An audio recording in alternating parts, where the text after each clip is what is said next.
Hello bachcho, let's start with the question. And here the question says that the given figure represents the Malpighian body. So identify the level parts A to D and select the correct option. तो यहाँ पे है A, B, C and D part. तो हमें यहाँ पे एक एक पार्ट जो है वो प्रॉपरली फाइंड आउट करना है and we have to know the correct answer option here. तो यहाँ पे जो A पार्ट है दैट इज द पार्ट जहाँ से ब्लड एंटर करता है जिसे हम कहते हैं afferent arteriole. We will say this afferent arteriole because this is the part of the glomerulus जहाँ से blood क्या करेगा enter करेगा.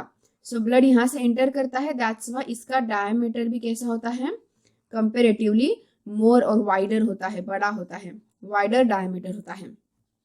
Next given क्या है? Next यहाँ पे given है B जहाँ से drained out होने वाला material जाएगा. ड्रेन्ड आउट मटेरियल यहाँ पे होगा ड्रेन्ड आउट मटेरियल और ये जो ड्रेन्ड आउट मटेरियल निकलता है that is from the efferent arterial यानी बी का नेम जो है वो है efferent arterial.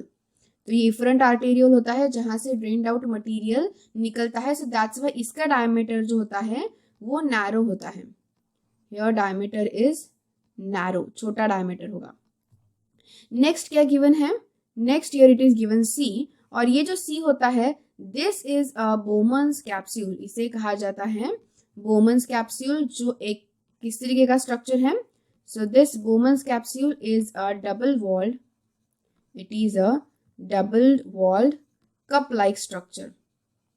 Cup like structure होता है, double wall cup like structure होता है. This is a very simple structure और इसमें क्या प्रेजेंट होता है double wall cup like structure में? इसी double wall cup like structure में प्रेजेंट होता है glomerulus. Okay, this is actually ये जो पार्ट है ना जिसको एक्चुअली नेम करने को कहा नहीं है but still we will name that this is the glomerulus part. तो ये ग्लोमेरुलस होता है. फाइन, ये ग्लोमेरुलस जो बोमन्स कैप्सूल में प्रेजेंट है. Now next D. तो यहां से डी जो पार्ट है this is called as the proximal convoluted tubule जिसे इजी लैंग्वेज में पीसीटीबी कहते हैं. Proximal convoluted tubules. Okay, तो these are the proximal convoluted tubule present होते हैं on the downward side.